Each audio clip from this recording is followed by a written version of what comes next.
Hi guys, Hi, Sam. Sam, how's it going? It's going very well. Cool. So we're here to talk about Belonging Again. belonging again. Congratulations! It's Thank you. latest one from OG Rose. It's got the subtitle "An Explanation." Mm. Why is that? Well, there's a paper and a distinction we made between an explanation and an address. An explanation, if you were to explain, say, how a tree was planted in the front of your yard, that may not, and you say, oh, because I got it from the store, and I planted it there because it was a good spot, because that's where the nutrients is in the soil, that would not necessarily address why you planted the tree there, and it's because it reminded you of your grandmother. And so, very often in the modern world, and this came out of a conversation series I did with Cadell, Tim, and Alex Ebert on the philosophy of lack, and very often in the modern world we explain but we don't address, and you need to do both. You have to explain and address, or you end up just explaining away. And when you address, you can help locate, and you can address a different dimension of things than the explanation. So ultimately, you have to explain and address, and that's why it's part 1 and part 2. Right. Yeah. So full disclaimer: I haven't read the whole thing because it came out very recently. And it's a beast in a good way. In a good way. Good man. So I'm going to try when I talk about parts. I'm going to try and call out the sections so people know the parts we're talking about because it's going to be kind of amorphous otherwise. But yeah. So I mean, like I said, it is a long book and there's lots of. I mean, at least if you look at the titles of the essays, they seem kind of disparate. So, like, what is Belonging Again? What is the common thread that ties the book together? Well, I think that there's a vision for kind of a work that addresses a kind of sociological and philosophical question that was really sort of inspired by some main thinkers like Hunter and Philip Rieff. But really, there's sort of this question about what to do when we live in the age that we live in, in this particular moment in history where we have a very pluralistic age, cosmopolitan age, and the terms that Daniel really developed are givens and releases, right? And that actually comes from Philip Rieff, who used constraints and releases. But honestly, I think givens and releases is much better because there's something about constraints that automatically sounds like we talked about this in our OG Rose conversation about Belonging Again, but it kind of feels like you're just being held back and you're trying to flail out of like some, grip. But really, givens are like a gift. They're like something that kind of situate you somewhere and kind of give you a foundation and some sort of sense of security. Whereas the releases are all of the kind of adventure and the releases out of that kind of gift, right? Or sort of the oscillation between the two of those are necessary in life. But we do live in a time where there are a lot of givens that are completely basically undone. They're completely, I don't want to say destroyed, but in some ways they have been in many respects. And so I think that the overarching theme and the hope for Belonging Again, part 1 with the explanation, and then we'll have part 2 with the address, is to answer the question of like what we are to do today in light of the fact that many of our givens are completely deteriorated or actively destroyed. And it seems like there actually needs to always be a dialectic between the two. But what do we do once the givens aren't there? Because once they're not there, you can't really, like, the whole point is that they were given and they were foundational. They were just assumed. Yeah. But now you can't assume them. So can you ever kind of get back to givens anyway? But I think that's kind of the hope and the attempt of the work to look at, can this possibly even be done? And what are the kind of larger implications sociologically? I think it's an excellent question, and indeed the essays seem very disparate and all over the place. And a thread that runs through them would one be, you could say, use the term tragedy, as Martha Noon's book talks about, which is a trade-off of competing goods. And we want to argue that we need to have a category of tragic sociology, which, as Michelle was just describing, you can talk about the trade-off of givens and releases. A given is something that you don't even think about as given. Like if you're born in a Christian society, Christianity just is true. It's not that an option, it just is. It's the background, as Hunter will describe. The problem is the movement into modernity has been a movement from smaller background to greater foreground, and foreground is the greater realm of choice. and the individual is liberated from givens, which in one way is great, because where there are givens, you will have potentially the banality of evil, totalitarianism, and things like that. But if you have no givens at all, you can be existentially overwhelmed. So a number of the essays, for example, and one of the things we like to say that we do not essay collections, but essay books, which each essay, like, it's an independent thought that functions on its own. It's kind of a decentralization structure of writing, where let's say you read the essay Equality and Its Immoral Limits, and you say, I don't know about that one. Well, the argument of the book is not contingent on every part being correct, but each part is supposed to be infused by the other parts that come before it, and are all supposed to build up. Also, with that kind of structure of decentralization, we believe it becomes easier to, like, get nuggets and get kind of ideas from them, because they're separated out, as opposed to going, oh, that's really interesting, like the hermeneutical circle and Heidegger. Oh, that's really interested in the clearing, but they're not really segmented out, so it's hard to keep track of it and to read it. Yep. So the essay book structure, we find as a kind of decentralized writing is, one, it helps with the reading experience. It helps also kind of home in on a nugget, and then each quote-unquote essay, which simultaneously functions as a chapter, almost in a Schrodinger's way, like a Schrodinger's cat, it's both, then builds upon the other, but in a kind of structure where it's not a long chain of, say, deductions. You know, I think it was Whitehead who said he always has a skepticism of a long chain of deductions that just build, and everything's like a Jenga tower. So how do you have something build that isn't like a Jenga tower? That's what we tried to do with the structure. And also, too, again, yes, the book is very long, so certainly for you to have picked it up and to have read as much as you have is extraordinary, so thank you for that. And it still amazes me. You're actually sitting on our couch in our house, and he's got this really cool setup, so this is really great. So well done, sir. And as you'll see, like, what we do is we try to have the essays that we've said kind of feed in, and then once you get to the conclusion, then it kind of maps out how all the parts go together. And the last thing I'll say to the thread, Wittgenstein had this wonderful line where he said, trying to bring back a tradition is like trying to restore a spider web with your bare hands. So it goes with givens. Once givens cease to be given, bringing them back is like trying to restore a spider web with your bare hands. And ultimately, it's not possible. But if it's not possible, and being existentially overwhelmed is what defines the person today, and that leads to making, say, totalitarianism appealing. Well, that's not an option either. So what do we do? Yeah. And the argument is that if we don't really understand where we are, we really can't correctly diagnose it. And I think having a really deep appreciation of a lot of these sociologists is actually utterly necessary. Yeah. And I don't think they're read, honestly. I don't think Philip Reeve, Peter Berger, James Hunter, Charles Taylor, like Charles Taylor's more popular, but a lot of these sociologists are really, really important, and they're completely overlooked. And frankly, people like James Hunter, and before the shooting again back in 1991, like Brexit, Trump, all these, like, these are all things that he said would happen. Like, he said the modern man tends to understand human beings purely in terms of economics. We don't think about them in terms of culture and character, and that's going to blow up in our face eventually.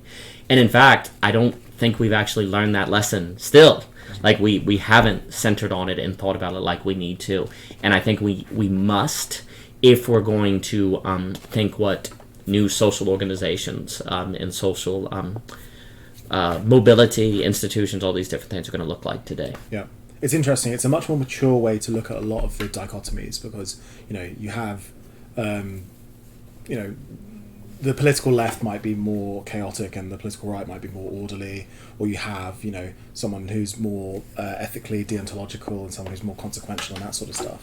And it's interesting because, yes, okay, givens can be oppressive, but a given, for example, like the given of Christianity, has got thousands of years of tradition behind it. And, and just to extend that, something like people should be living in a family with, a male and a female at the head of it. Right. It's something that is, part of, like, deep within our biology and deep within the way social structures are put together. And, you have the release of liberation, the release that, oh no, we can structure our families however we want, and this sort of stuff. And you very quickly return in hubris, basically, back to a kind of weak given. Like, oh, we can construct our families out of whoever we want to.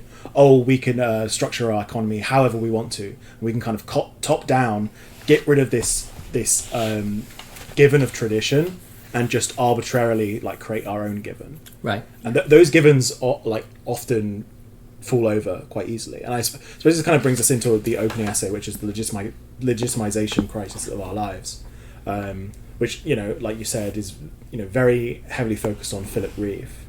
And I suppose I'd be interested to know what you mean, meant by the legitimization crisis, and how that relates to what Philip Reeve calls psychohistorical process.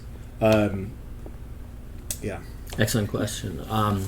The legitimization crisis is a phrase that refers to a book by Jürgen Habermas, where he talked about we have a problem because institutions are no longer legitimate to us. We don't trust our authorities. And if you don't trust your authorities, it's very difficult to reason at all, or to think at all, or to trust anything. And if a society loses trust, I mean, so much of society is trust. And if you don't have trust, how do you even begin organizing yourself in a society? Orwell has an essay somewhere, and Orwell is an example of a tragic thinker, because, you know, he's a socialist, but then he writes he writes 1984, he writes Animal Farm, so he's aware of the dangers of socialism. But he also writes an essay where he talks about, do you all realize how much of your knowledge is based on what you've been told by someone else? You yourself have not, say, studied the Milky Way. You yourself have not gone and looked at dinosaur fossils. You're completely reliant on what authorities say. And if we have a legitimization crisis and we don't trust authorities, well, then no one's going to know anything, and shared intelligibility is going to be quite difficult, and so there won't be any legitimization. So likewise, also the legitimization crisis speaks to the inability for anything to feel authoritative or grounded. And what ends up happening, you made the marriage example. If anyone can choose any way of marriage they want, maybe it's better that way, but every choice everyone chooses will feel arbitrary and like merely a preference. Yeah. Now, this is the trick. Again, maybe that's a good thing. But what we're trying to show in the book is that it's always trade-offs. Like, basically, a character of mature thinking is realizing it's always trade-offs. If you allow everyone to choose their own way of life according to preference, then they have to learn to be the kind of subjects that can live with their choices being mere preferences, not grounded in an old tradition, grounded in thousands of years, not grounded in a transcendental order, which is very, very existentially and psychologically very difficult to do. Because why did I do X instead of Y? And you know it's just you. And then that means you're fully responsible for come what may. And when you know you're fully responsible for come what mays, when it turns out inevitably not to be what you thought it was going to be, well, then it's a double whammy. Like, if you get married and you think it's God's will for you to get married and the marriage isn't good, you at least have a kind of buffer from the tension of that, because you say, well, I was just doing what God, what I was supposed to do, right? But if things don't go your way and you know you chose it, it can be extremely psychologically devastating. It can be more difficult. So the legitimization crisis of our lives is speaking on all of the levels of, we have a legitimization crisis in our institutions, in our authorities, in our experts, but also in our own sense of the legitimacy of our life choices, and that they fit with anything, as opposed to our own preference, and when it's just our preference and it feels very, very empty. And at the end of Philip Reeve's book, he says that his text, The Triumph of the Therapeutic, is not a psychohistorical analysis of how we got to this current point. And the argument I would make is that by using the language of constraints and releases, he used a language that actually hinders his ability to develop a psychohistorical analysis of how you end up in the situation described in The Triumph of the Therapeutic. And the psychohistoric analysis that hopefully the book Belonging Again brings forth will also show you how you ended up in a legitimization crisis of our lives, and why it actually follows from the psychohistorical movement, say from modernity, or before that, traditional structures, to modernity, to post-modernity, and to now to what people call meta-modernity. By having that analysis, you can see that the legitimization crisis of our lives makes a lot of sense. It's not random. There's a logic that led to it. And that logic, you could say, is what is described in The Conflict of Mind, which is the result of autonomous rationality, and what is described in the Trilogy of the Truism of the Rational is the onto-epistemological thinking, of which Belonging Again can be seen as the sociological description of that same phenomenon, a different side of that same problem, which is the conflation of the true and rational. That's an entirely different subject, but that conflation, you can look at belonging again as what the sociological ramifications of that conflation are. There is a big practical, just a brass tacks practical difference between a given, which is a religion, a spiritual and metaphysical underpinning that has millennia of development backing it up, as well as the connections within a community that has generations backing it up, and the given, which is your commitment to a relationship, but you are individually atomized and you have your own best interests at hand. That's right. Therefore, that given is actually just a preference. Exactly. And can be changed tomorrow. Yes. In your own interest, your Yes. atomized interest. Yes. Yeah, I think it's such an incredibly important point, what you bring up here, Sam, when it comes to relationships and let's say marriage. And that was really great, Daniel, what you explained and went through there. Because I was literally thinking about this today, this very thing. I mean, it's really great that your articulation of it, Sam, because I was thinking about how devastating it is, actually, when the lifelong promise of marriage that people kind of relied upon, the children relied upon it, the community also relied upon that, gets completely obliterated by divorce. It's not just the people who are in that relationship who it devastates, right? And it's already hard enough for them, but it's also the children, it's also the community, it's also the other people who kind of felt like, wait, wasn't that a given? And then it questions everything. Then it incites a doubt about, can there ever be a lifelong promise? Can there ever be something that's, that your word is good on? And, there's something to be said about the fact that life is uncertain, right? But somehow I don't know if it is just the fact that I do believe that we have some metaphysical dimension, and this can even be seen in just the fact that we have memory, right? We can remember things that aren't even physically present to us, right? But we do seem to have a desire for, and even a need for some things that we can rely upon. We rely upon language, and we don't think that's silly. We know that we have to rely on the coherency of our language to even have a conversation. Yeah. So to just say, well, it's okay now. We should be able to be more mobile and fluid with our understandings of reliability. I understand that, and that's perfectly fine as an autonomous individual, and that's why a Deleuzian approach can be very acceptable, right, in our day and age. But the only question is, how does that actually develop societies? How do you have children? How do you have families? Yeah. And perhaps the move is just to go away from that, but that is very consequential for the prolongation of our species and just what that means for the society. And there's a lot to look at that in terms of good and bad. But I think it's really important to understand that it's the complete upheaval of everything you had as a sort of it's almost like your whole language that you spoke with is now completely scrambled up. Yeah. And now how do you ever communicate again? And why should you ever communicate again or believe that there could be some language you could use ever again? Because, well, that one just got destroyed, even though those people said they would never go back on that. And especially if it's your parents or people you love dearly. It's so impactful. And often it happens to children who, are very young and, processing through that, I don't know, I guess they just sort of accept this is just sort of how it is now and da-da-da. But what happens is that a lot of times, unfortunately, when they start to go on into their own relationships, there's deep fears and concerns about, how do I know that's not going to happen to me? And again, just one more last point. Even if you have the structure of, let's say, Christianity or some religion to uphold those values of, say, marriage, sure, there's still uncertainty there, right? Maybe your spouse suddenly has a complete 180 and just suddenly is I'm going to completely do something different and I don't believe in marriage anymore. Of course, this is life, right? This is a risk no matter what, right? But at least you have something to point back to.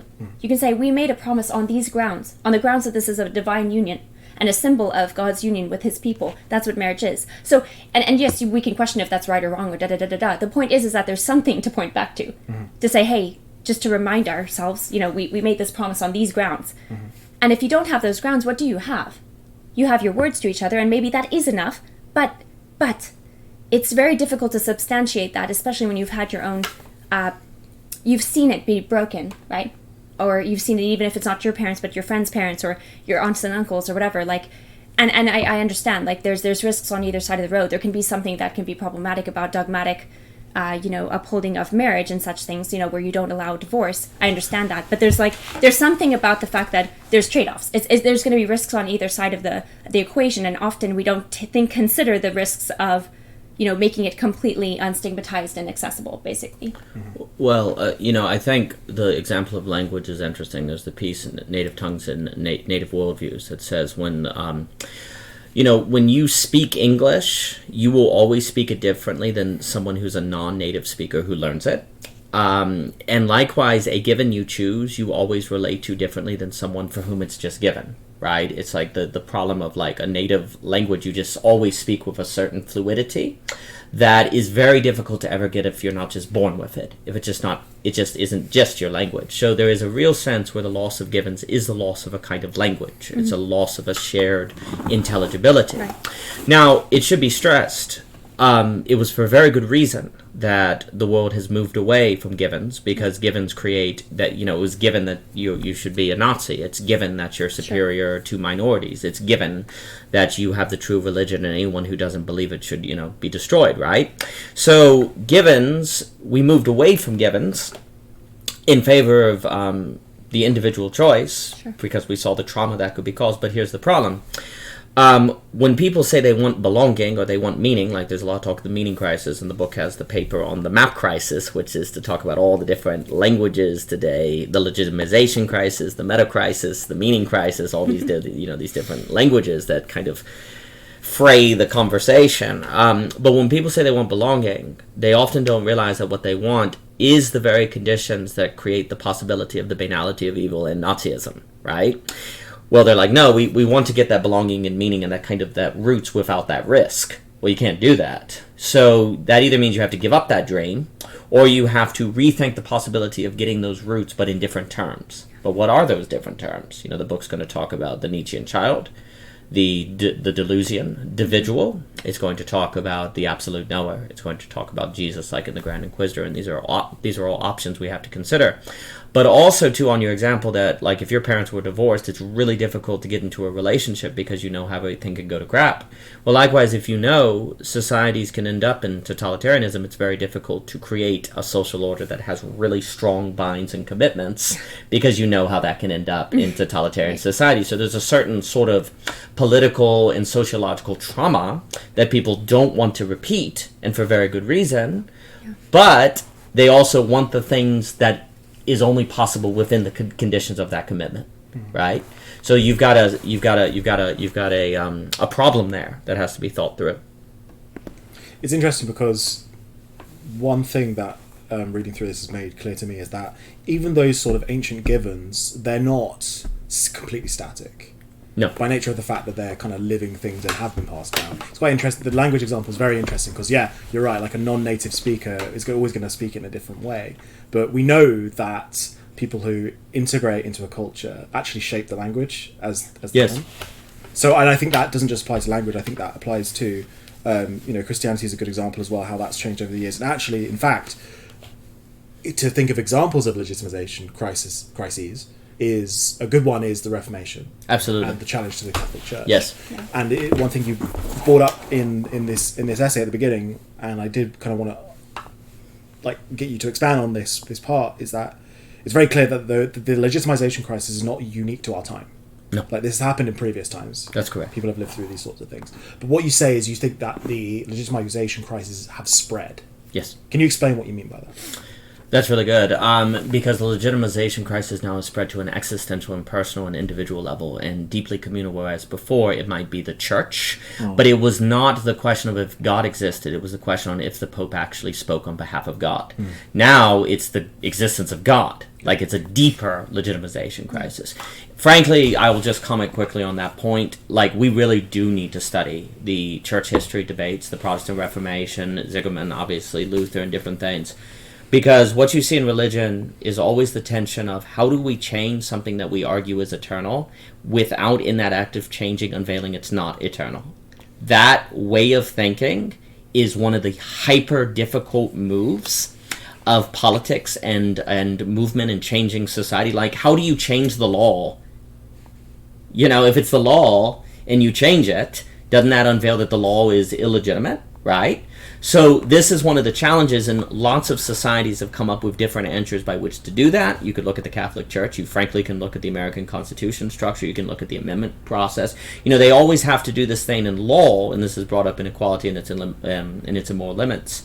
You can't say that the law changes. You have to say that the law is realized, meaning that there actually was always in the law this kernel of justice, that you had to reinterpret the law to bring out something that was always pre-existing. Because if you say the law was changed, well, then its legitimacy is questioned, because you can change the law, right? Yeah.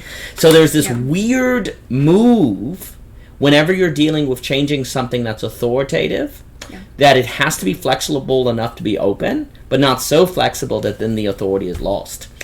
And we need to think that, because I think that kind of considering that issue would help us think this problem now of what does it mean to regain belonging again, as opposed to returning to previous sociological structures of belonging. But to your question, the difference is now the legitimization has gone to the deepest metaphysical ground, whereas in the Protestant Reformation it was more on the institutional level.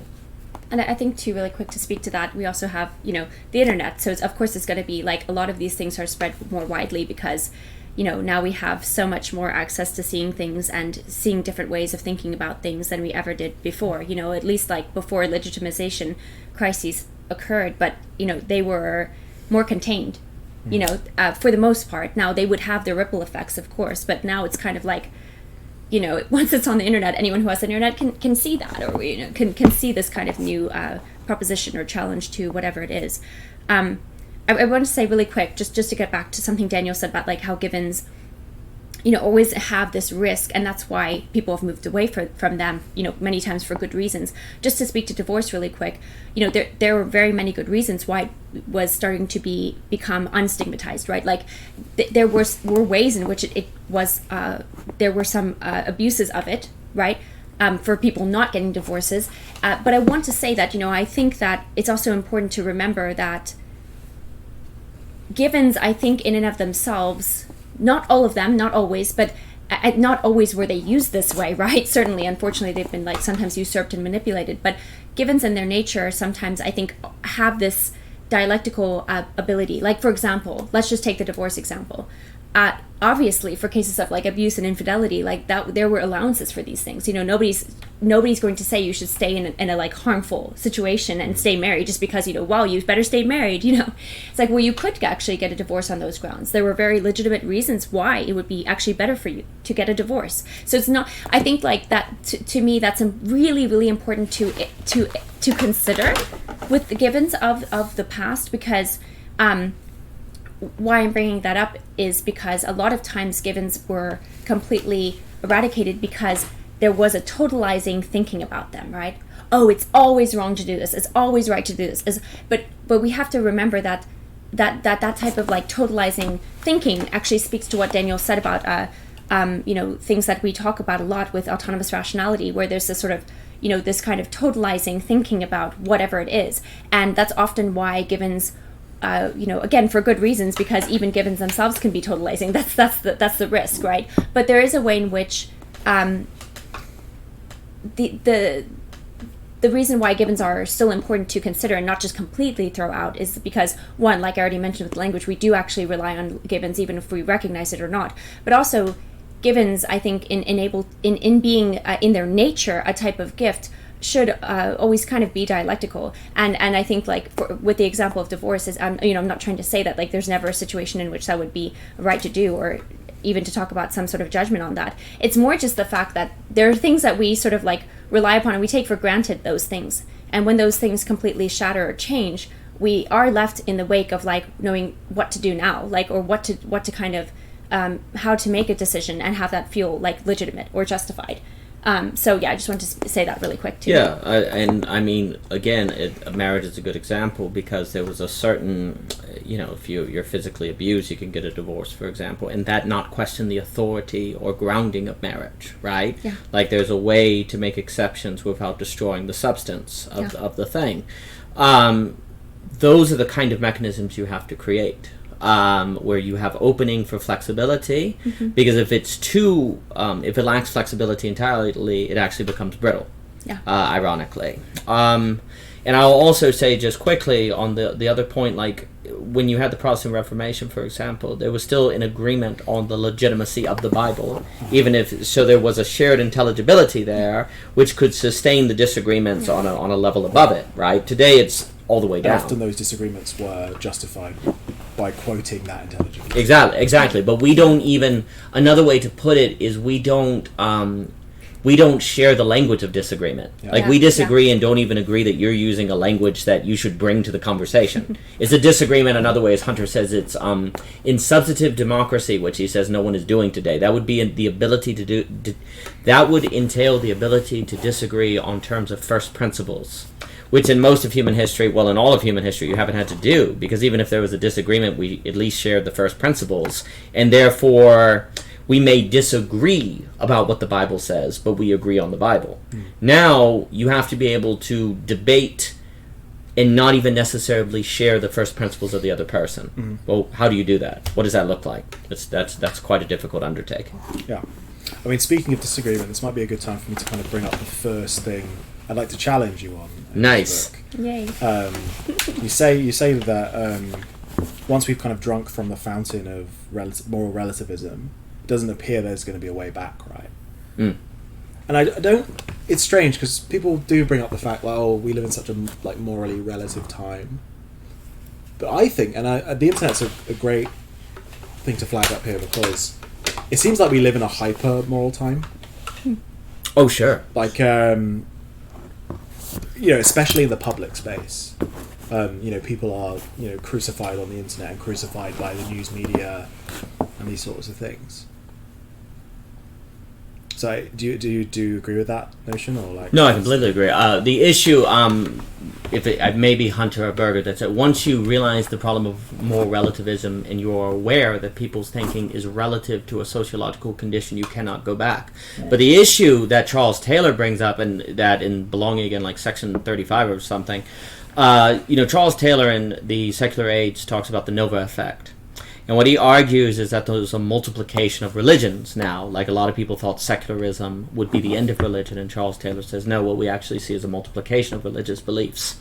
Well, actually, also, there's been a multiplication of moralities. That's one of the great ironies of secularism. It has not been where moralities vanish. It's where there is actually more of them, and every single one of them has the same fervor as a traditionalist morality. And maybe even more so, precisely because it knows it doesn't have institutional support, so it has to be more feverish. It has to be more pathological to sustain itself, because it doesn't have the sociological sustaining. Now, my critique of Charles Taylor is that even though there may be more religious options today than ever before, there's actually been a kind of inflation. They're all weaker. The religions are actually all weaker. And in fact, though, the moral options are not, because the mob can take over. Like, you don't need an institution for a mob. And what ends up happening is, when you have this multiplication of moral options, there's actually a lack of religion in the way Taylor's saying, because there's a lack of institutional containment of that ethics to kind of bind it together. Like in Christianity, you have an ethics, but you also have to bind it with grace and forgiveness. Well, you need the institution to kind of remind you of that and to help you walk through that. But if you give everyone if you give everyone the ability to choose their own moral universe, and then they are left to their own devices to get passionate about their own individuated moral universe, and you don't have the institutions to help contain them or train them, then you get extreme violent, everything blows up. Relativism has not been a making everything lipid and empty. What it's been is a hyper multiplication of fiery we got rid of the fire preacher and then ended up with way more. We got rid of the traditional religion that had the fire. Instead of the fire preacher, just fire everywhere. Yeah, and everyone is a representative of their own moral code. So by drinking from the fountain of relativism, that does not mean everything is empty. This, actually, frankly, the big mistake is a lot of people think relativism leads to nihilism. These sociologists knew that's not what would occur. The philosophers all taught relativism would lead to, there's philosophical relativism, which philosophers led to nihilism, and then pragmatism of a Richard Wardwick in deconstruction, right? The sociologists said, you guys are making a mistake. Relativism in philosophy may lead to something more nihilistic, but in sociology it's going to lead to tribalism. and it's going to lead to passionate fighting for those given tribes. Yeah.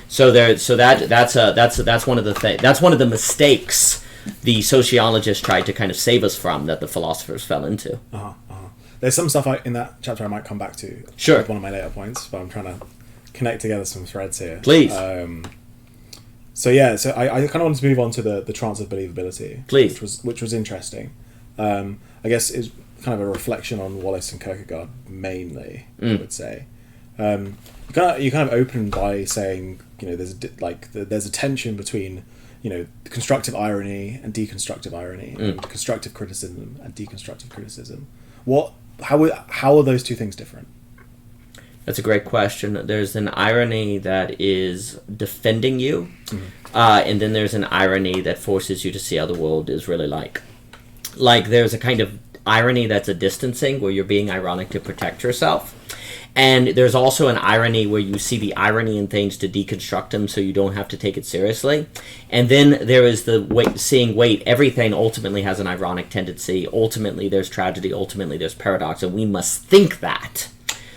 G.K. Chesterton had that idea that the circle of the madman, and Ali was pointing this out. She's great. She was the circle of the madman is thinking that doesn't think paradox precisely because it is too limited and small. The madman doesn't face paradox, whereas the true thinker thinks paradox, such as the inability of rationality to ground itself. And irony, you see an irony there. Like, rationality naturally tries to ground itself, and in that act comes to realize it doesn't have any grounding. And then it can construct off of that realization. Whereas deconstructive irony is where you go, rationality ultimately realizes its necessity on non-rationality, therefore rationality doesn't matter. And you throw it out, right? It's ultimately cynical. It's ultimately cynical. That's correct. was coming to mind, yeah. Yes. So deconstructive irony, you could say, is that kind of cynical nihilism, where constructive irony is saying, how do we think given the ironic character of human beings, subjects, and society as a whole? And yeah, that sort of, I don't know, I guess that sort of poking fun and not being open to yourself kind of being ironic and laughing at yourself is a way to, kind of reveal your weaknesses but not be defensive about them. Exactly. And kind of, grow in that way. Yeah, absolutely. There's one thing you mentioned a lot is that we're very proud today about the fact that we see ourselves, at least liberal societies, see ourselves as very open to everyone. Diversity is the kind of watchword that comes up a lot. What do you guys think? Okay, here's a kind of distinction. Is what do you guys think it means when people generally say diversity, and what do you think the word should mean? Oh, I think most people, when they talk about diversity, and I'll give it to you, I think most people, when they talk about diversity, talk about shallow diversity, which is diversity of... People like diversity of people that share their worldview. Yeah. True diversity is when, different worldviews. And people hate true diversity. No one likes true diversity. Yeah. Liberals, conservatives, Christian, but it doesn't matter. True diversity is difficult. From the lack of that that shared intelligibility, they functionally don't work as well. Oh, well, the thing is, this is the challenge. We're not actually pluralists. The sociologists would be no, we haven't risen to the challenge of thinking different first principles, living with different first principles. We are in the realm of tolerance, as Conyers would say. We haven't moved to humility yet. Mm-hmm. Humility is real openness to the other.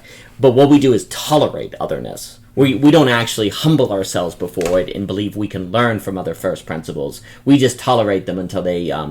interfere on our space, and then we do everything we can to get rid of them. So diversity mostly today is performative, and it's something that makes us feel good. If diversity makes you feel good, you're probably not doing it. The sociologists would say true diversity does not feel good, and therefore there's good reason societies in the past actually put limits on diversity. Yeah. Precisely because it doesn't feel good, and for the average person it's too much to bear. Yeah. Well, today we basically decided we would submit the average person to true diversity and then provide them no relief, and people become pathological under those conditions. As Thomas Hammelrick, Dr. Hammelrick will say, we're still ancient biological creatures that we are humans, and we threw us into a global network. and let's see what happens. And human beings have not developed the skills or the modes or know. And I don't think it's elitist. It's just simply the fact that true pluralism is remarkably difficult, and yet we've kind of created a situation where if you even say this is hard, you're like a bad guy. You're not supposed to say it's hard. Yeah, it takes on the moral character we were talking about. That's exactly right. Yeah. And so we can't think the problem, nor learn how to actually live as true pluralists, because even saying it's hard is seen as a form of immorality.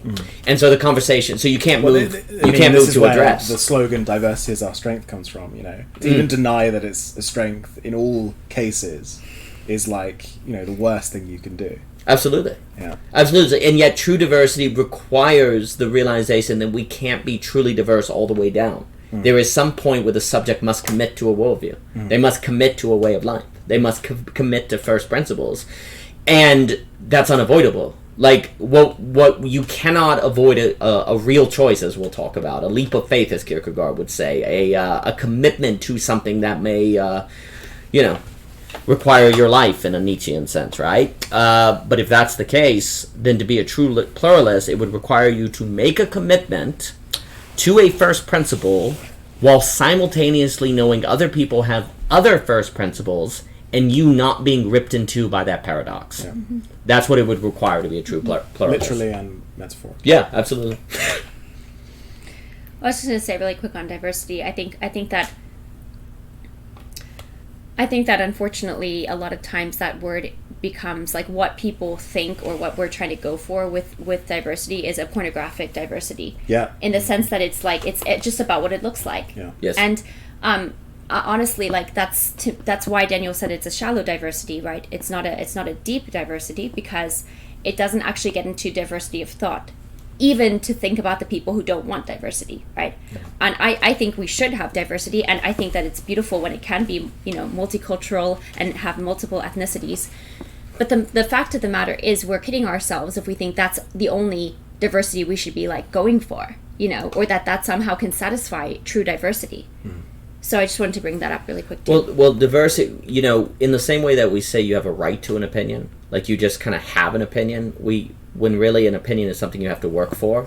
I mean, everyone has an opinion, but, is it a good opinion or is it a constructive opinion? That's an entirely different matter. Like, to have a substantive opinion, you'd have to work at it. Likewise, we treat diversity like something you can just have. If you want it, you can just have it. No, you have to work. You have to earn diversity. Like, you have to do work to be the kind of subject that can encounter it and think it and be in its midst. It's kind of the difference when Bonhoeffer says between cheap grace and costly grace. Cheap grace is where you just sin and keep asking God to forgive you of your sins and you could just keep sinning. Where costly grace is where you work to really be like Christ. You know you're going to fail, but you try harder and you try to get better and better and better. So there's a difference between a kind of cheap diversity where you just have it and you just talk about it, which then means in the background, indirectly, anyone that's truly different from you ostracize and kick out.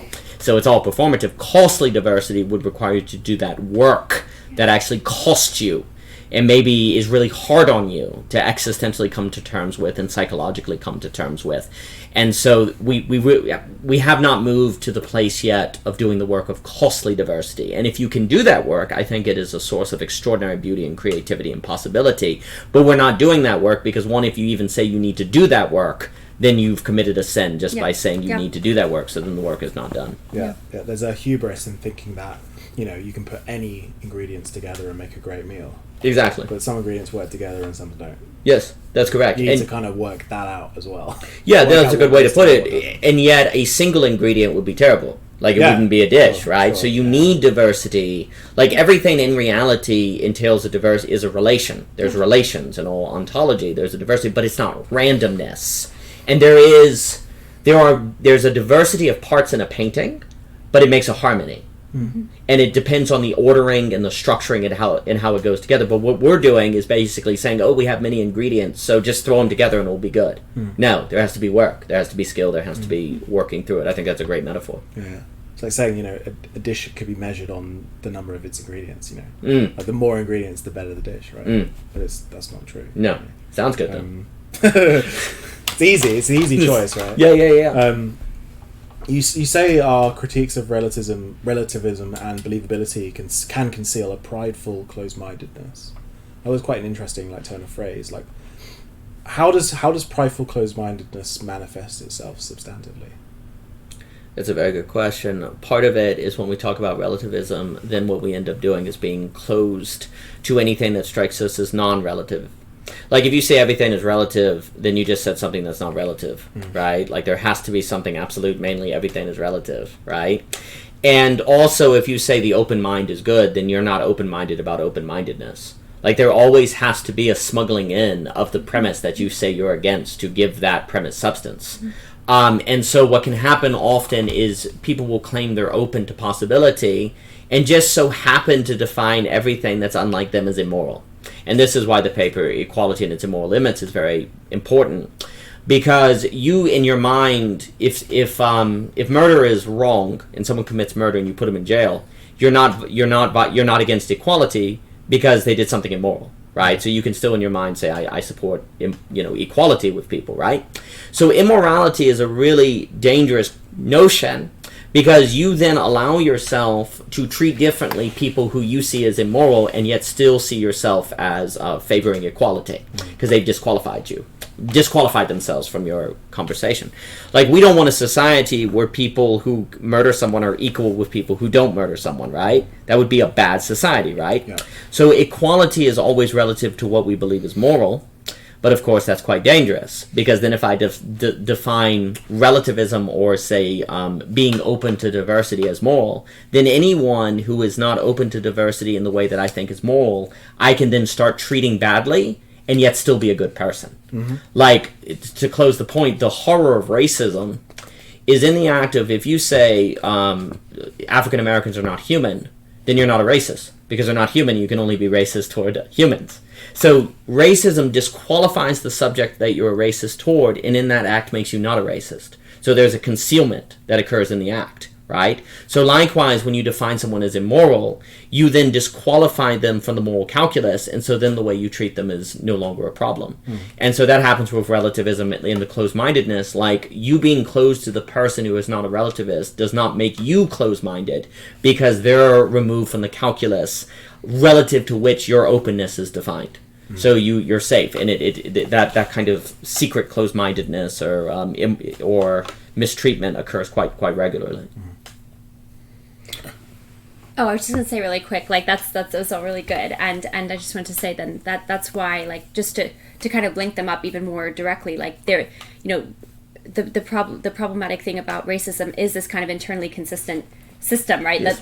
And this is the same thing that's happening with the quote you just read, Sam. It's like it's this idea of being like, well, we're open-minded, but only open-minded to the people who are open-minded. So, yes. Okay, you're not open-minded to the closed-minded people, maybe for good reason, but you have to understand that can be its own form of racism potentially. But the thing is, because it's not put towards potentially different races, it's towards different mentalities. It won't be seen that way, right? But we have to understand that there's a similar kind of functionality happening in terms of it being like an internally consistent system, which then is very problematic. Yeah, it's like Charles W. Mills in his masterpiece Blackness Visible says, when the American founders say, all men are created equal, it's just that only white men are men. You see, by only they fall in that category, so then it's not a contradiction. Where for us today, it's like, well, that's a huge contradiction. Yeah. Well, that's where the way the category is defined is a big deal, and we are all still doing that mistake in our own ideological systems all the time. And by not identifying that can conceal the difficulty of what it means to make sociological structures today. Like, you have to see that is what occurs if you're going to think new sociological structures. So, I wanted to talk about the chapter, The Death of Process, a little bit. Nice. Because it was the part of the book I've struggled with the most so far. Nice. Like, so can you just walk me through, can you give me, a definition of what you mean by process in that essay?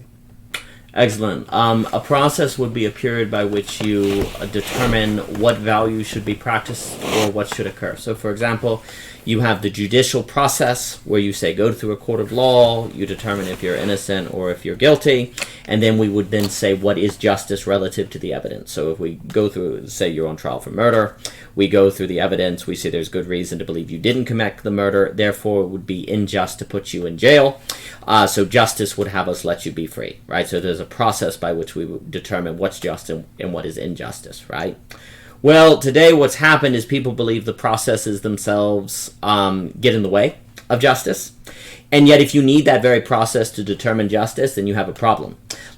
So for example, if you truly, truly believe that someone murdered someone, then there's a way in which to submit them to the process feels like an injustice because they should just be put in jail. Like, they shouldn't have to go through a process to determine they should go to jail. They should just be in jail. The problem is all values bring with them a feeling that they shouldn't have to be processed. They should just be. But of course, that's a massive problem, because then the very value that you can only determine by processes are in conflict with the processes that are required for those values to be socially enacted. And so what we've done today is we're basically killed all processes. We don't believe in justice. We think the courts are corrupt. We don't believe in legitimate, processes by which to determine who's educated and who's not. All of these things are controlled by, they benefit a certain class of people. They benefit, so they privilege one group versus another. So we don't believe in process. And indeed, the very experience of, say, the value of justice makes it difficult to be open to that process, because being open to that process feels like you're contributing to injustice, as you especially feel if you've read all the postmodern thinkers, Foucault, or different people who have told you that the institutions benefit the privileged, right? And so you become very anti-process. But that means ultimately you have to take justice into your own hands, or freedom into your own hands, or national identity into your own hands. What's happened with the elections? Nobody trusts elections anymore, especially conservatives, like the election was stolen or different things, right? Well, without the election, you cannot have a system of legitimizing your political order, and yet it also feels like your political order shouldn't have to be voted for, because they're the good guys. They're the ones saving America, Like, the very possibility that your candidate could lose feels like an injustice. And so what we've in the same way you've had a legitimization crisis of institutions, you've had a death of process. We don't believe in process. We believe processes are actually bad. That processes get in the way of justice. They get in the way of saving the country, and so on and so forth. Really quick, kind of a concrete example is coming to mind, and it's always difficult to talk about it because, again, like, there's no process, so even to talk about it is kind of processing it, and that sounds like you're favoring one side or the other. Yes, the very act of processing it seems like you're against one side or the other. Exactly. But there was a case of sexual assault kind of brought up at a university near us, and this was a very big deal. It was like up in arms. There was it was, I think, a fraternity or something, like, against some girl. It was at UVA. Yeah, it was at UVA, and it's basically like, once you hear that this has happened, right? Of course, like, anyone would be just absolutely enraged and devastated that such a thing would happen, and how dare they, and this girl should have justice, and like, she's there's kind of this assumption that, like, well, now that we know what happened, that she was assaulted, then you have to, there's no process, like, you just have to believe that, and that's the case, like, done deal. But what a due process would be to suspend your judgment, not say she's right or wrong, right? Suspend your judgment, and then go through the actual process of collecting data, having evidence, witnesses, going through the whole entire thing, to then make some sort of determination on, if you should completely, like, badmouth the fraternity and tear it down and all of this, right? But that process is now being considered to be validated. If you allow for that process, that you're just trying to give into the bad guy, right? Like, and you're saying that, well, you're victimizing the victim. Exactly, like, you're victimizing the victim instead of, like, just taking their side automatically, like, with no questions asked. Now, I think what should be done automatically is open ears, understanding, listening. But you must, like, the whole due process is so that you can have an ability for both people to tell their story, right? Mm-hmm. And, it was a Rolling Stones article, like, there was this, it was a big to-do, like, a very big to-do. And, it's very challenging, though, right? Because I think, like I said at the beginning of this, there is a part of everybody who just wants to be able to stand automatically with the victim, right? And be able to say, like, that's horrible, and those people should be, like, severely punished, and et cetera, et cetera, et cetera. But the thing is that we have to be empathetic, right, and understand that, like, if for some reason we are ever framed or something like that, like, wouldn't you want the due process to hear your side of the story, to make sure you didn't do the actual crime, or if you did it, then it would come out, right? Yeah. But at least you had a chance, you know, like, to be able to see what it was. And so, yeah, it's not to talk about, like, did it happen, did it not happen? You know, obviously, like, it's a very, very tragic and difficult situation for the girl and for the, you know, the men or the fraternity, the people involved. But it's like this very process is what I think, like, this to me is such a glaring example of this particular idea and what Daniel's talking about here, where, like, even going through the process itself can be, like, seem unjust when it's the very thing that's trying to establish justice. So, yeah. Yeah, and I mean, the Rolling Stone had to retract the article. I mean, the evidence didn't stack up. But if you asked the question or even said, well, let's... And even there, it sounds like you're supporting... That's exactly right. But this is it. So because even my brain went there for a second. Yes. I was like, wait a second. But that's what we're saying. Yeah, like, the brain, exactly. the brain itself, this is the key. The brain itself struggles to not associate processing with taking a side. Yep. Yeah. And you basically can't have a democracy if you do that. But the brain does that. Like, democracy is inherently a process of reaching a value or deciding a value or going through things. So if you naturally have a knee-jerk thinking through something equals being against my side, you know, you're thinking through this, so you're against me, well, then democracy is over. You know, the other example, like, if it's like the election with Trump, like, if you go, well, where's the evidence that the election was stolen? Oh my gosh, you're anti-Trump, or you're anti-conservative, or you're trying to destroy America. You can't even ask for the evidence that the election was stolen without saying the election wasn't stolen. Likewise, you can't say, well, where's the evidence that something happened at the fraternity without you saying that you believe the guy, right? And where you have the death of process, which is ultimately going to be a kind of death of thinking, you're not allowed to think to a position. You must just have a position. Yes. That's another example of, ironically, what happens when there's no givens. You know, it's ironic because what ends up happening is a fervor, really, that becomes just as kind of moral and certain. And it almost speaks to how when you don't have sociological givens, there's still a hunger for somewhere to stand on. Yeah.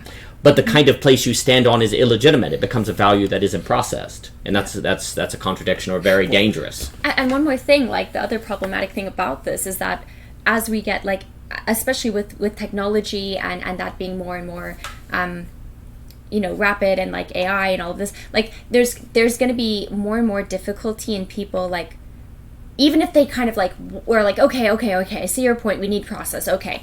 But now we have, like, this, because of the delegitimization crisis, which you brought up, that essay, like, people have a hard time believing evidence, right?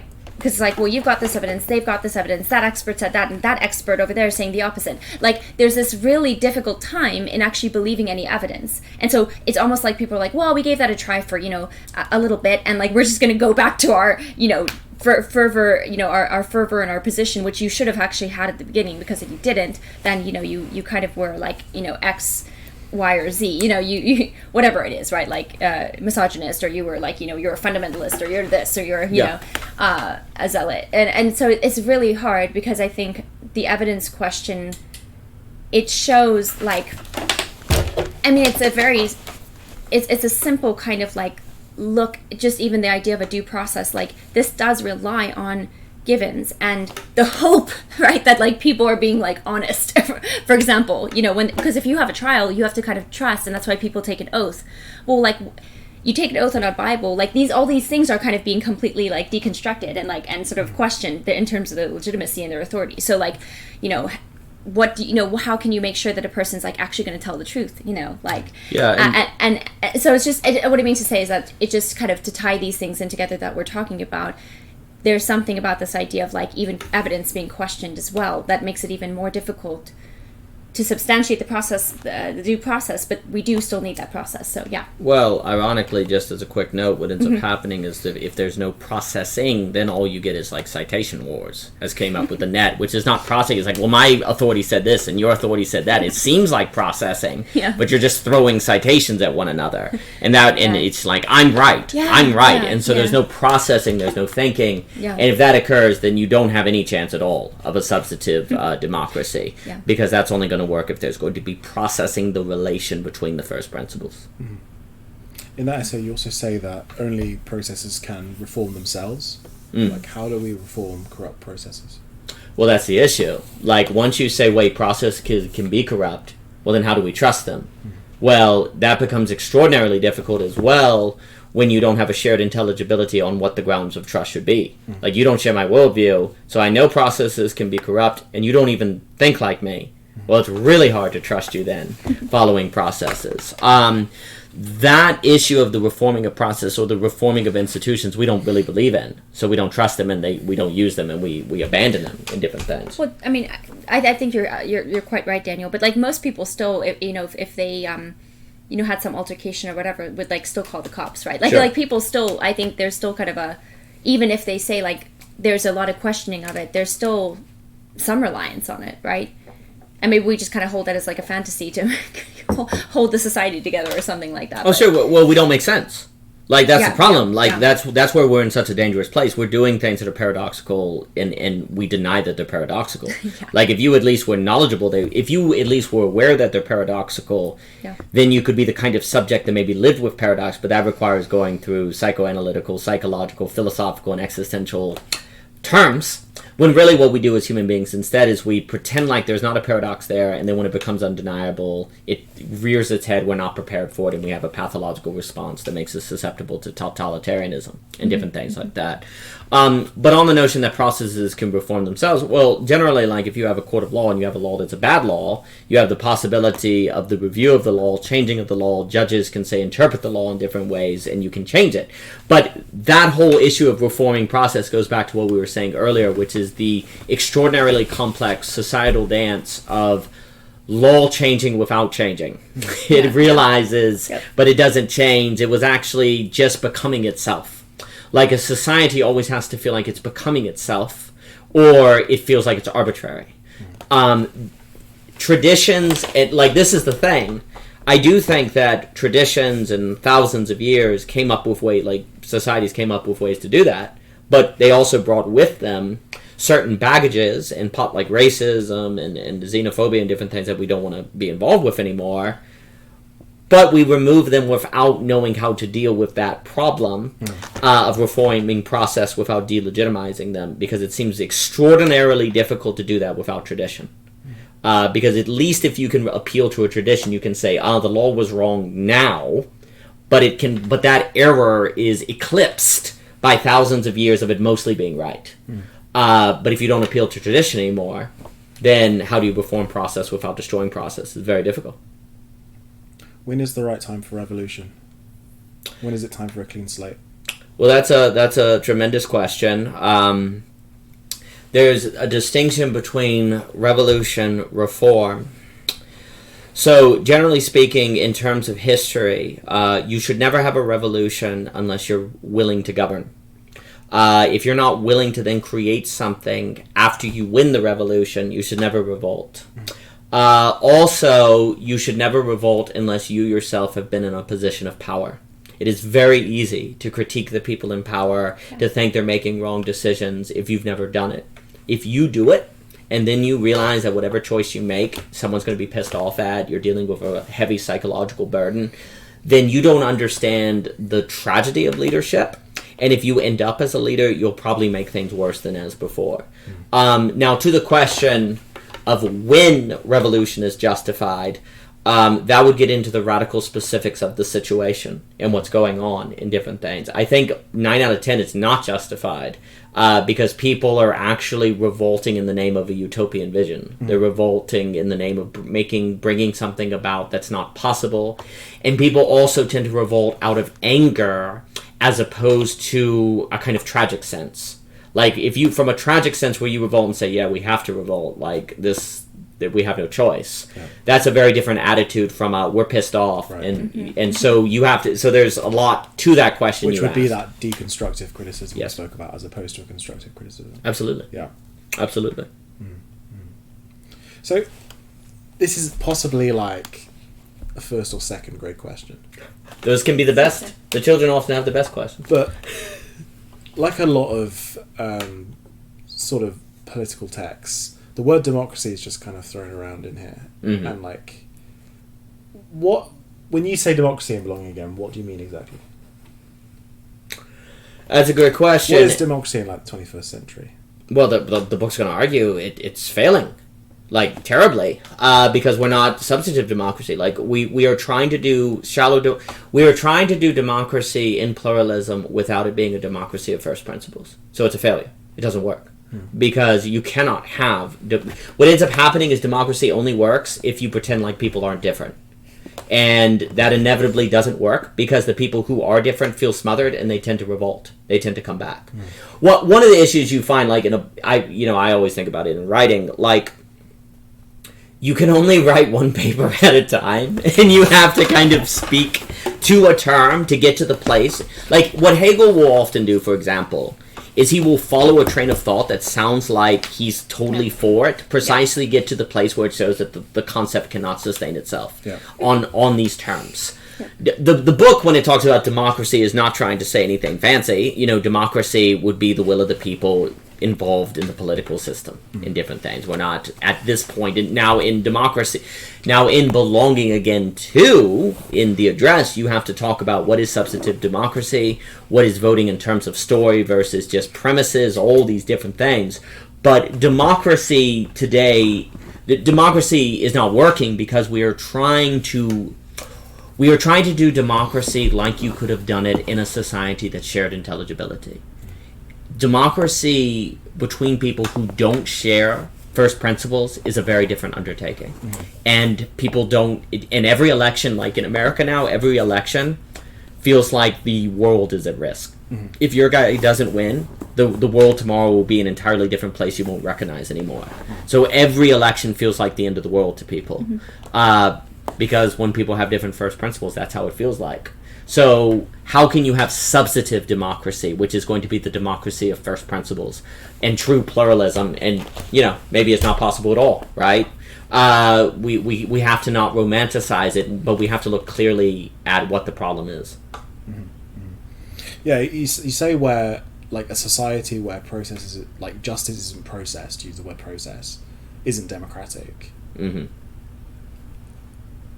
What is the connection between process and democracy? Because the examples you give where that's not the case is like monarchy. I assume you mean like absolute monarchy. Sure. So okay, I can see how maybe there's like a man of action and it's just his values, But you also mention like a small tribe or a dictatorship and that sort of stuff. Sure. Is there no process in those other forms of like government at all?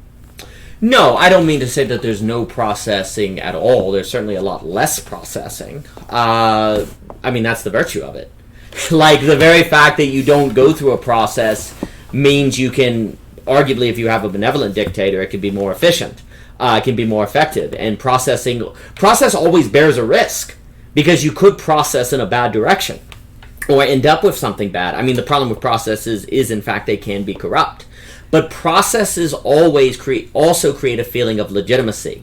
Like, if you say, okay, this went through the democratic process, I may not like the result, but because it went through a fair election, I can live with the result. Yeah. Like, processes are often more for the people who disagree with the result than for the people who agree with the result. Because the process makes it feel like, even though it arrived at a result I don't like, I can still live with it because it was fair, or it had a fair shake in different things. Democracy, I definitely think, is way more on the side of process, because the whole idea of democracy is that we debate the ideas, you come up with your position, I come up with mine, we debate it, then we vote, we go through the local government, we go through the state government. I know there's differences between like a democratic republic or just a straight democracy or a pure democracy. It's very important to note that the founders did not like pure democracy and wanted to create a representational democracy. So there are definitely different types of democracy.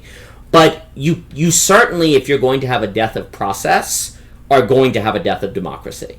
Now, you could argue that's a good thing. Maybe it is a good thing, right?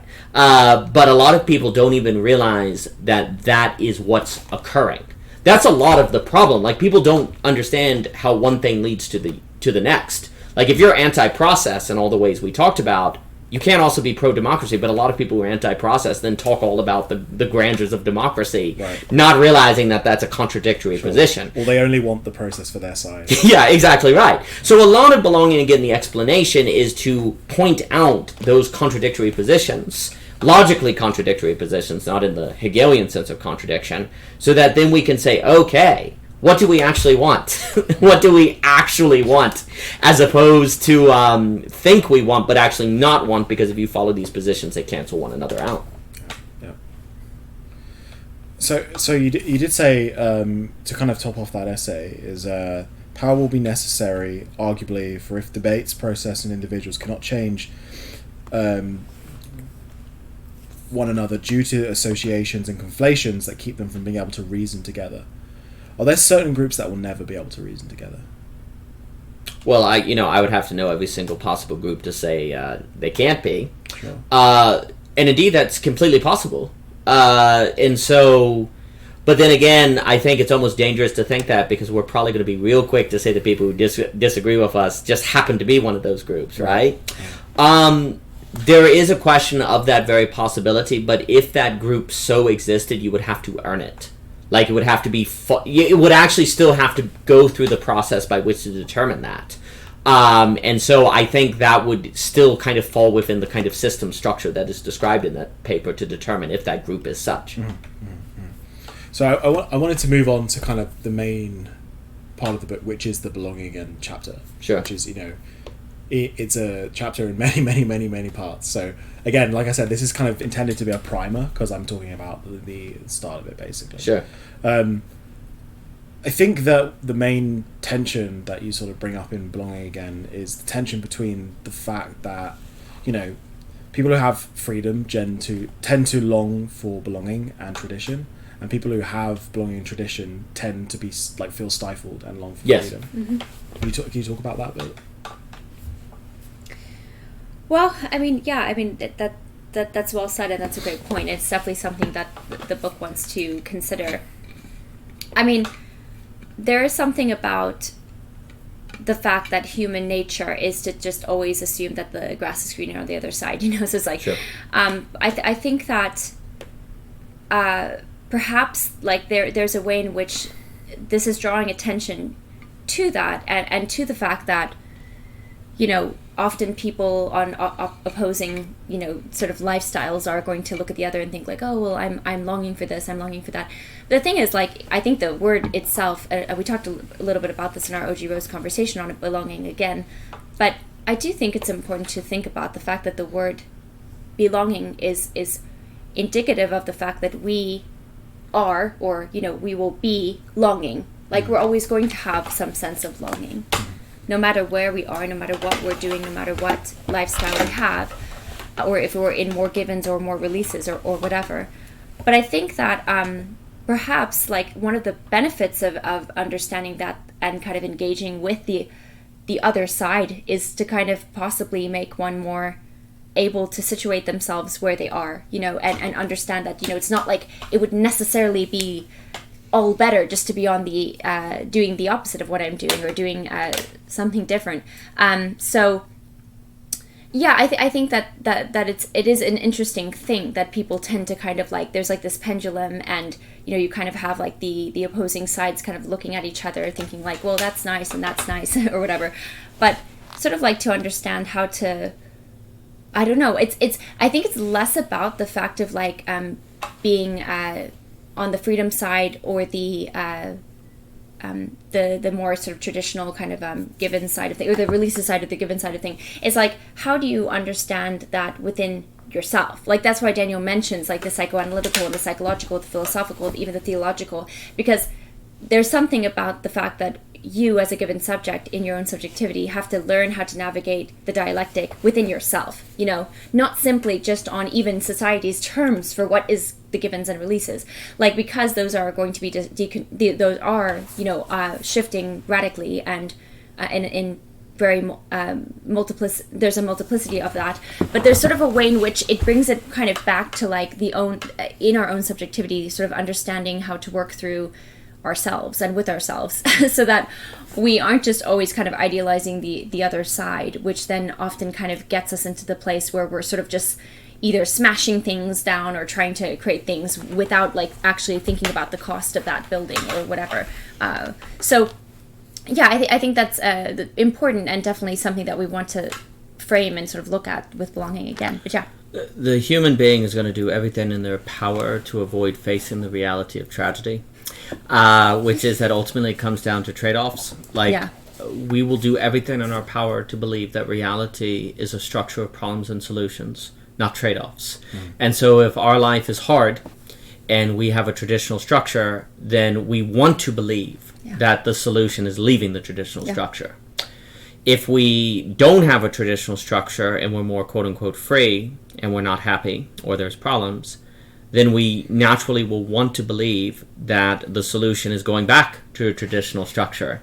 Because otherwise, reality as a whole changes from a place of problems and solutions to a place of trade-offs, which that means judgments, choices, discernment, a whole lot of thinking becomes an art form versus just a syllogism. Like in art, when you write a novel, there's not like a right answer to write a novel, and yet there is. There are right words. You can misspell words. It's this, like, writing a novel is a weird mixture between right and wrong and not right and wrong, and it's really hard to even think about it. So let's not. But if you take seriously the tragic structure of reality, then you have to think basically you have to think everything more like a novel than just a basic syllogism. Well, life is much more complex and different then, and you have to think a lot, and you don't have time for that. You're working a 9 to 5. Where do you even start reading, etc., etc. Right? So that's a very difficult reality to face. Like, once you accept that rationality cannot be its own grounding, the world is a far stranger place. So rationality will do everything in its power to avoid facing that reality. Sure. As much as it can. Well, basically what's happening is sociologically we're almost like that mouse in the Kafka story, A Little Fable, where you're stuck in a hole and you can't turn around. Like, we're now basically having to face the fact that reality in society is tragic. And if we don't, well, then everything becomes pathological, or it devolves into a collapse of social orders or a meaning crisis or nihilism, right? But the hope of the book is to show that the situation is inherently tragic. That we do have to think the tragedy, because if you're not convinced that you have to think the tragedy, you can still entertain the problem-solution thinking, even as you're heading toward a cliff and you fall off. So we have to. The book wants to highlight that we tend to do what you described, precisely because we don't want to face the implications of what it means that neither way will make us fully happy.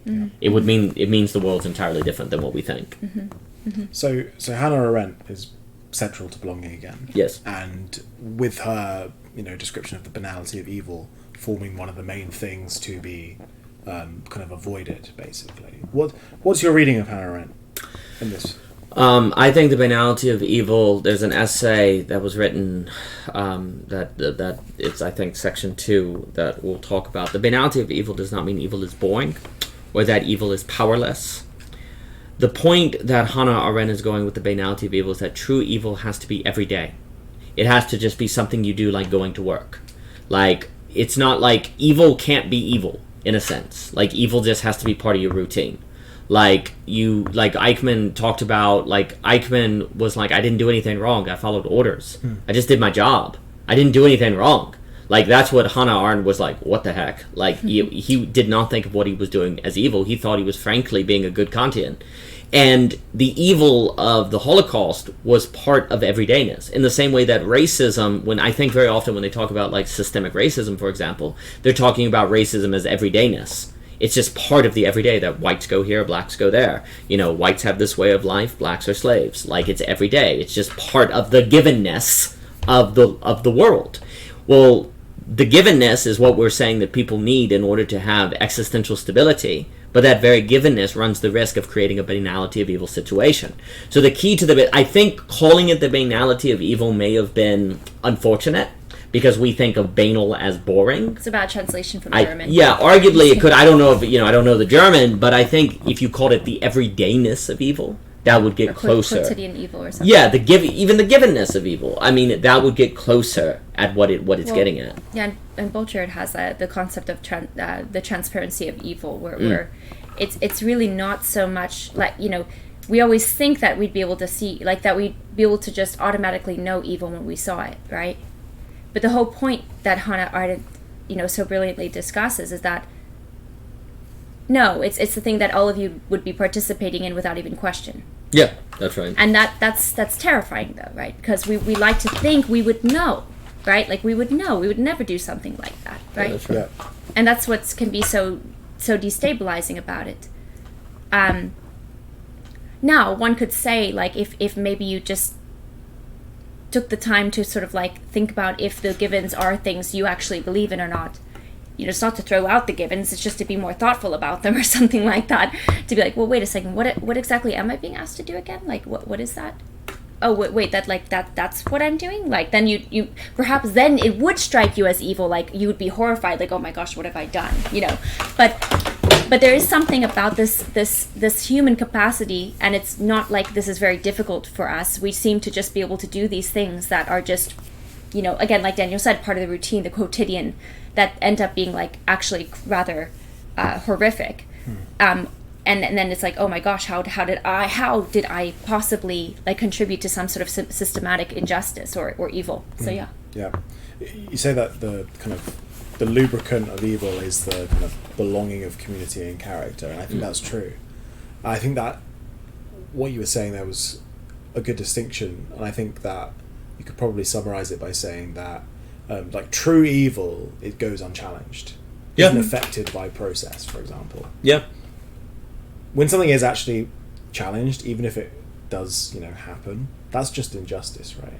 You know, I feel like, you know, people have the sense that they at least try to stop it. But yeah, I think you know, like, true evil is just something that everyone goes along with on autopilot is the words you use. Yeah. You also say that the banality of evil is more free market than centrally planned. Can you elaborate on that at all?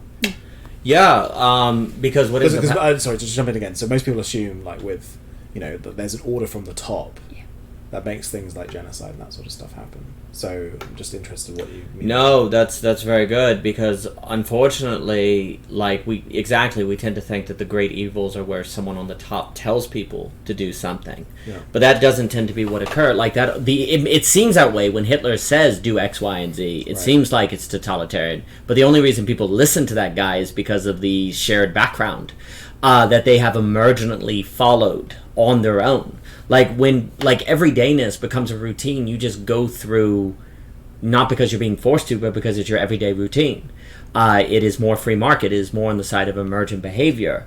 Now, that doesn't mean, like, the free market is not pure anarchism. There is a structure, there is institutions, there are leaders, there are people saying do X, Y, and Z. But it is not, it doesn't manifest as a hard totalitarian structure like we tend to think it does when you have the banality of evil. Like, when you have the evil that happens with that kind of everydayness, it organically occurs by people just in their everyday routines going through things. But you see, if we think of evil as being the product always of like a dictator, then we don't even have the ability to recognize banality of evil situations, because we only think of evil being a command structure. So then when the banality of evil is occurring, maybe in the world today, it's invisible to us, because that's not a category of thought that we have. I suppose that sort of sets us on a train of thought to be like, well, we can completely avoid the banality of evil if we completely avoid community. Exactly. One of the questions you raise is like, well, can humans live without community? Exactly. And I don't know, it kind of got some gears turning in my head. I was like, well, what does the last person on Earth look like? Yes. What do they look like? They look like Will Smith. Fighting vampires. So, you know, legend. I am legend or whatever. The question of... The book will also make a distinction. It certainly seems to be the case that some given individuals can live isolated alone in the mountains and so on and so forth. Sure. But we always have to make the distinction between what an individual could be capable of doing and what the majority could be capable of doing. And I think very often philosophers have come up with metaphysics and ways of being, like Deleuze, for example, that it certainly do work, but they work for an individual. But the sociologist or the philosophical sociologist is going to be asking what would work for the majority. Yeah. And the majority of people, the moment you start talking about many people, you're talking about some sort of communal or relational organization. And what does that look like? And how do you do that? And if you have to do that, well, now you're in the realm of the tragedy we've been talking about between givens and releases and different things. The last man on Earth by themselves, I highly, highly doubt that if the human race gets to the point of extinction where there's one person left, that there will be one person left. It will be a nuclear holocaust where everyone dies at once, or there's going to be like 20 people left. It's going to be some unsexy number. It will be like 52. 52 people are left, and they'll probably all die at a similar time. So I doubt there will ever be one person left, except maybe the Hulk in that Marvel comic where the Hulk lives forever or something. It's a cheery thought. Yeah. Lovely. The Hulk living forever. Yeah. In part 3, 52. you have like quite a lengthy quote from David Brooks. It's from like a New York Times opinion piece, right? Yeah. I just wanted to read it verbatim with the part you add on at the end. Just sort of see what kind of, like, if you can elaborate on it and what sort of thoughts it kind of raises in your head. So this is David Brooks. We live in a society plagued by formlessness and radical flux, in which bonds, social structures, and commitments are strained and frayed. Millions of kids live in stressed and fluid living arrangements. Many communities have suffered a loss of social capital. Many young people grow up in a sexual and social environment rendered barbaric because there are no common norms. Many adults hunger for meaning and goodness, but lack a spiritual vocabulary to think things through. And then sort of the thing you say after that is, what interests me is that this condition isn't a result of nihilism, but pluralism. Exactly. No, I think I'll just say that most philosophers think the problem is nihilism, the lack of groundlessness, that there is no ground. Yeah. The sociologists understand that no, it's a result of the it's the encounter of grounds with other grounds. The fact that other people have different metaphysics is not the loss of metaphysics, it's the realization that there are many metaphysics. And how do you relate to the other metaphysics knowing that you could have had another metaphysics? Yes, maybe that leads you to nihilism and saying that nothing matters and nothing exists, but that isn't where everyone goes, and I don't even think that's where the majority of people go. What ends up happening, you end up in that state of radical flux when metaphysics encounters the possibility of being a different metaphysics, or when first principles realize there are other first principles. We didn't end up in a state of rapid flux because one day everyone woke up and said, wait a minute, the universe is empty and it has no meaning. What happened is people ended up in this state of existential uncertainty because people encountered difference. It was the encounter of difference that led to this primarily for the average person, not an encounter of groundlessness, which is what a lot of philosophers think. Yeah. You kind of go on to say that there's this multiplicity of belief, belief in social movements, in sexuality, social progress, all these sorts of things. And it even goes further than that. I'd sort of add on there's belief in medicine, psychology. Sure. Belief in people's people have belief in their own addictions, that it controls them, these sorts of things. People have belief in corporations. They have belief in their careers. They have belief. 100%. They have belief in crypto. All these sorts of things. Yeah. Everyone thinks these sorts of things are going to save them.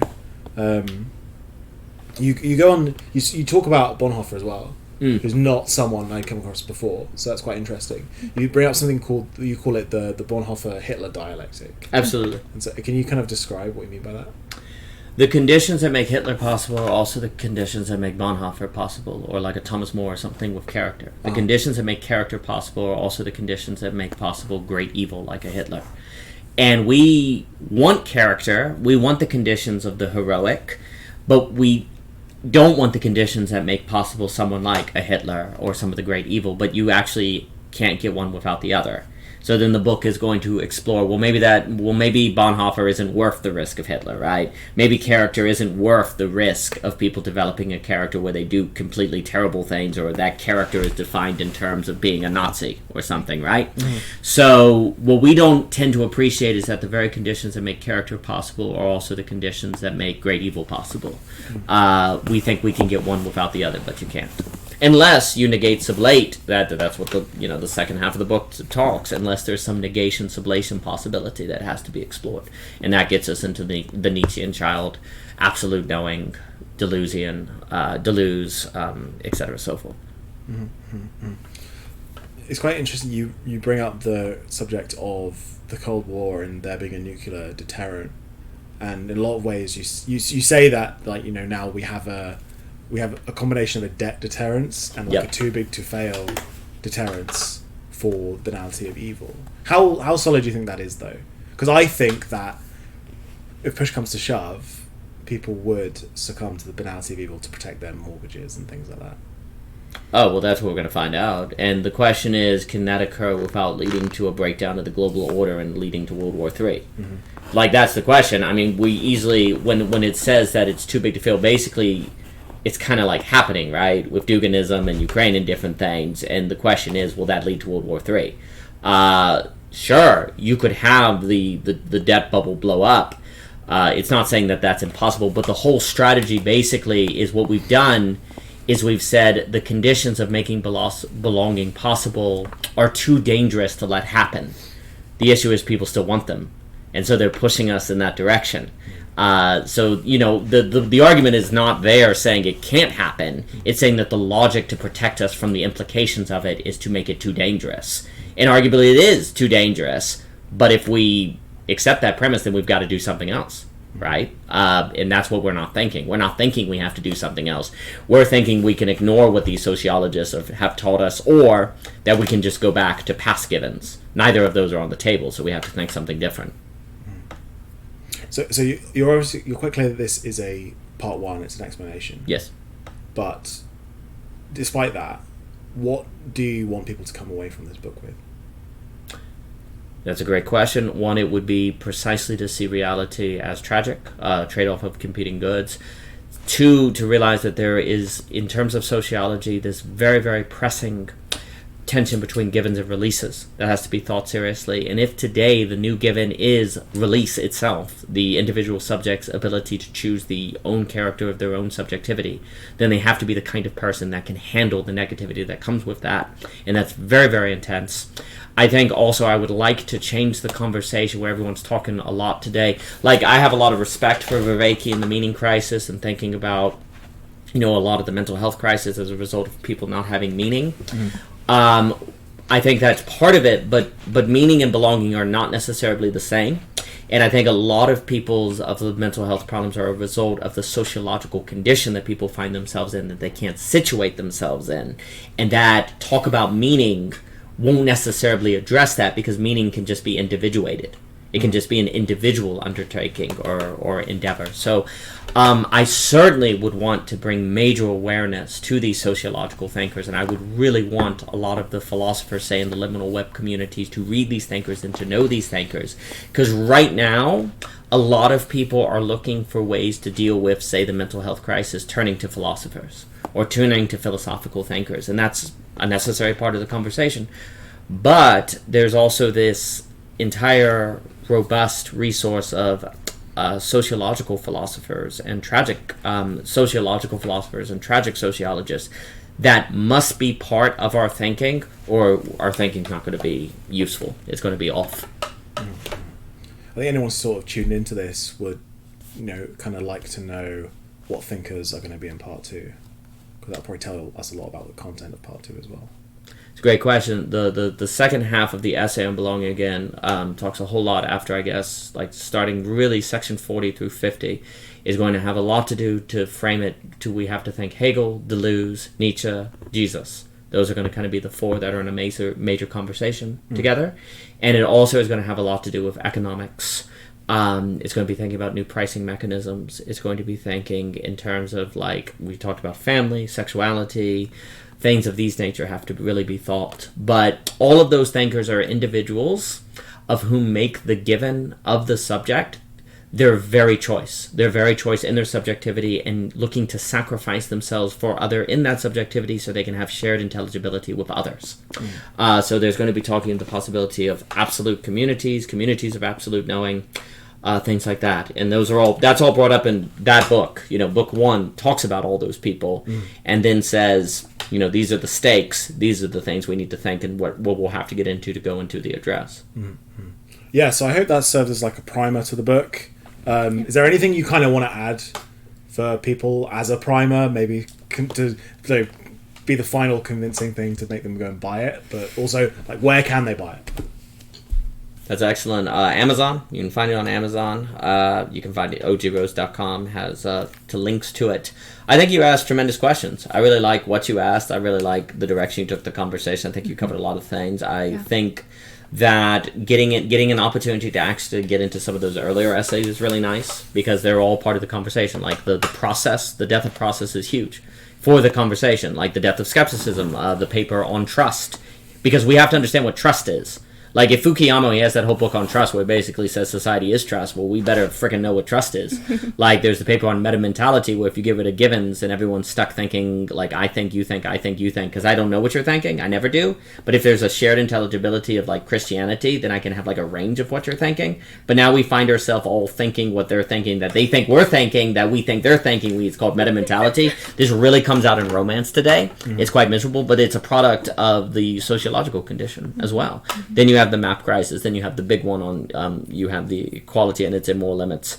So all of those early papers hopefully build up into, once you get into Belonging Again, that's really going to be talking about these sociologies. You can see that it's also talking about law, economics, and all these other topics as well. So I really appreciated your questions. I just want to say one thing really quick about the book. You'd mentioned about there being a lot of different essays, and, we hope that each essay can provide some sort of nugget for the reader. It's a sizable book, but I think, we always attempt to write it in a way that's very readable. Yeah. And digestible. And, if for some reason it's something where there's something that could stand out to somebody in terms of looking at the table of contents and seeing a topic that's of interest to them, our hope is that even if somebody were to just kind of pick out on trust or something, that they'd still be able to get something out of it. Yeah. Yeah. And I think we stand by the fact that the book does that. We hope that it does, and we do believe it does. So I think it's a very worthwhile read, because it's not just simply like thinking big picture, but a lot of the essays and the things we go through can also help just in your own personal life, with your own relationships and your own way of thinking about yourself and the world. So, I think for that reason, we hope that people will pick it up and read it, because I think it has a lot to offer in that way. Yeah, and I would just say the book is for people of when they hear that the problem today is extremism or irrationalism or fundamentalism or stuff like that. That in those people, or nihilism, and they get a little, as they say, is it really? Is that what it is? I think the book is for those people, because it's not that. All of that is part of what's going on, but it's not the complete answer. Like, the book is for anyone who feels like the answers that are being given for why the world is the way it is today, which is very broad, but if you grant it for me, they feel like... there's a grain of truth to all those answers, but it's as deep as a puddle, Exactly. No, that's exactly right, and the book is for people who sense that. Yeah. But are looking for a text that is articulating why they're right about that, and why there is truth to all those, but they're not being organized properly and they're not being fitted together properly. So I'd say the book is for those people. Yeah. I think the essay style that you guys do, like, even for a book of this size, is useful, because they often see these tomes of philosophy and they're just like, I have to do this whole thing in one go, and I have to remember what was in the first chapter when I'm reading the last one.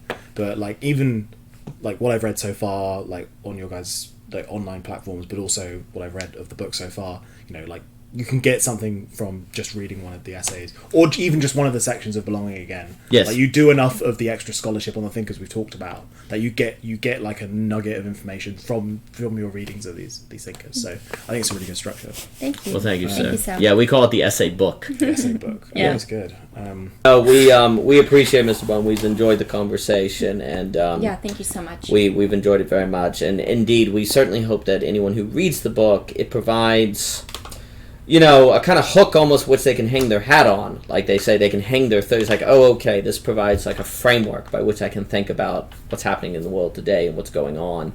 And then, like you say, that everywhere they read, there's like a nugget. If they read that paragraph, there's something there that they don't feel like, like you say, it's a long book, but it's not supposed to feel like a book that you have to read the whole thing to get anything out of. Mm-hmm. It's supposed to feel like it rewards you along the way. Mm-hmm.